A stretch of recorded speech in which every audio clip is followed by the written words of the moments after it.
ter atividade econômica por quanto tempo? Pois é, esse é o ponto. Anos, a sustentabilidade. Pois é, esse é o ponto. Até o promotor de justiça, Luiz Eduardo Souto, que vai participar do evento que os senhores estão coordenando, ele até disse aqui, há um tempo atrás, quando da aprovação do Código Ambiental, corroborando com a tese do senhor, que o Código Ambiental, segundo ele, é um tiro no pé do próprio produtor. Quanto à sustentabilidade a longo prazo, né? Renato, você está quanto tempo aqui cobrindo, ou seja, dentro dos meios de comunicação? E nos últimos 10 anos, nós tivemos 4 ou 5 secas no oeste de Santa Catarina. Algumas mais fortes, outras menos fortes. Se tu computar quanto de prejuízo houve por falta de água, e se você for lá no oeste e fizer um levantamento, eu tenho muito contato com o pessoal da EPAGRE, aqueles poços artesianos, eles têm que afundar 1 a 2 metros por ano. Por quê? Porque a ausência de cobertura vegetal impede o armazenamento da água. E o lençol freático em solos profundos vai lá embaixo.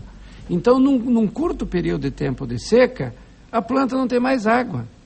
A raiz não alcança mais água. Então, tu tinha que ter aquela fonte, ou seja, onde estava armazenada a água, que são as raízes das plantas da floresta, para liberar para as plantações. Então, se você colocar num prazo de 30 anos... O problema se torna antieconômico do jeito que está. Sim. E eu acho, Renato, me permita fazer mais uma colocação. E aquele que aplaude hoje o código... Ele vai ser prejudicado no futuro. Vai estar Agora, Renato, o nosso grande problema era o seguinte: quando foi feita a colonização aqui no sul do Brasil, um agricultor, uma família recebia um módulo, uma colônia, daí o nome de colônia. Eram 25 hectares em terras boas. E aí começou a haver as partilhas em função da família aumentava. Então é o seguinte, a questão fundamental é que hoje são 2 questões fundamentais. Uma, que o pequeno já não tem mais área suficiente, porque ele teve que dividir com o filho, com o irmão, não sei o quê, ele tem 5 hectares, 4 hectares. Então, isso é uma tarefa do governo de repor, de fazer uma reforma agrária adequada para uma família onde ele possa destinar os seus 20% de área legal e mais APP, e nós teríamos uma cobertura razoável no sul do Brasil. E o que custaria para o governo dar 20 e 25 hectares de terra para essas pessoas? O custo, ou seja, esse investimento vai diminuir as perdas, inclusive, no futuro, por esses fenômenos climáticos. Então, essa é a base. E o segundo ponto que eu gostaria de dizer é que os preços dos produtos agrícolas, eles baixaram nos últimos anos comparativamente aos insumos. Então, a remuneração que a gente faz do trabalho do pequeno agricultor talvez não seja mais adequada. Então, nós precisamos equacionar, de um lado, o mercado, que é através dos preços mínimos, e, de outro lado, se você tivesse terra para todos, numa certa quantia, eu tenho certeza que esses agricultores vão guardar, porque eles são os mais interessados em ter um rio com profundidade para eles fazer a sua pesca de vez em quando. Eu queria só destacar um pouquinho que nós vivemos uma sociedade complexa, né? E que podemos dizer o seguinte, que a sociedade é economicamente, financeiramente total, né?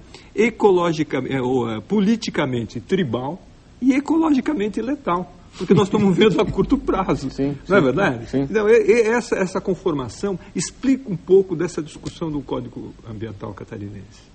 Porque são esses fatores. O meio ambiente ele é letal. A política está tribal, né? E o financeiro está total.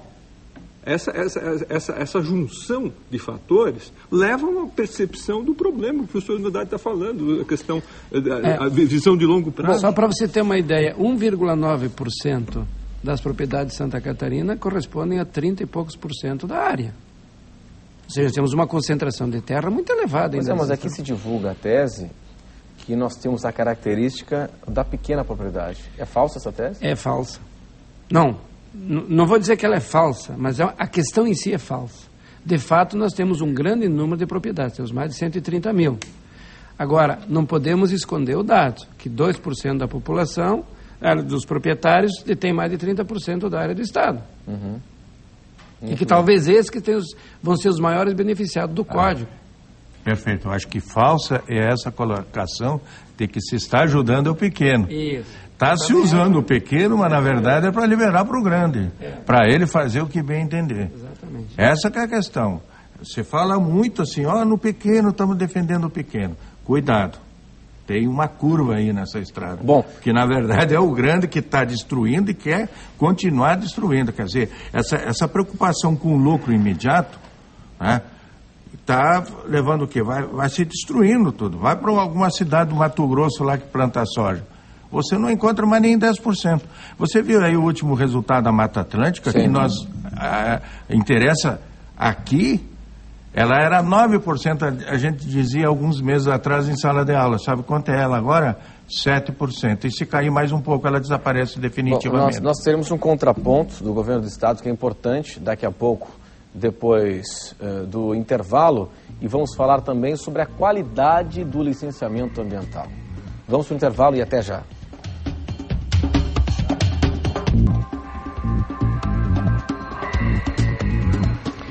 Esse é o Conversas Cruzadas aqui na TV Com, que discute hoje direito ambiental, porque há um evento aqui na Universidade Federal de Santa Catarina, professor, exatamente, que reúne especialistas de todo o país discutindo um tema que é fundamental para todos nós, né? Uma visão a longo prazo, o direito ambiental. E nós vamos conversar agora com a Juliana Malta Corte, ela é consultora jurídica da Secretaria de Desenvolvimento Econômico Sustentável no governo do estado. Juliana Corte, boa noite, tudo bem? Eu tô com uma dificuldade. Boa noite. Opa, tudo bem, Juliana? Bom, Juliana, a sua visão a respeito daquilo que estávamos discutindo, entrou na pauta o Código Ambiental, você acompanhando o programa, qual é a sua opinião, a visão do Estado? Não, eu liguei porque o que me chamou a atenção, que como sempre a discussão, embora o Código tenha 296 artigos, a discussão é sempre centrada no mesmo ponto, né? Que é no artigo 114, que fala sobre a questão na beira dos cursos da água, da questão da metragem. Mas o que me preocupa bastante é que é difundida sempre essa informação que não é verdadeira, que o pessoal fala muito da questão da metragem, mas o pessoal não se foca no parágrafo 1º do artigo 114, que é de extrema importância, que fala o seguinte: por isso que eu vivo ressaltando que todo mundo deve ler o código inteiro, a norma em seu inteiro teor. Então o parágrafo 1º fala o seguinte, que não poderá ser suprimida vegetação. Sim.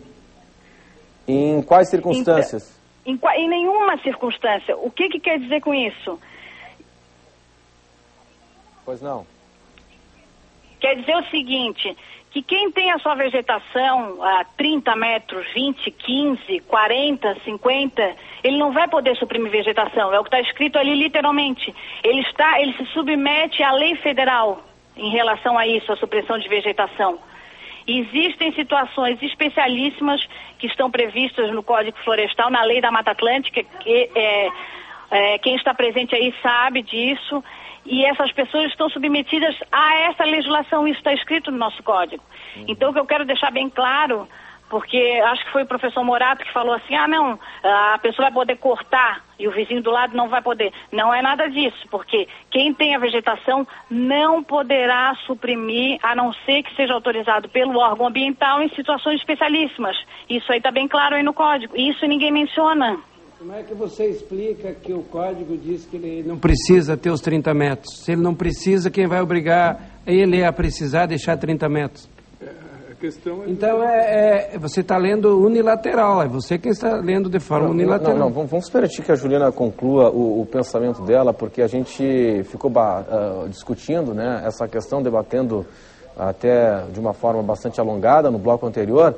E só para explicar o seguinte, Juliana, em quais circunstâncias, então, seria possível o corte da vegetação numa faixa inferior aos 30 metros?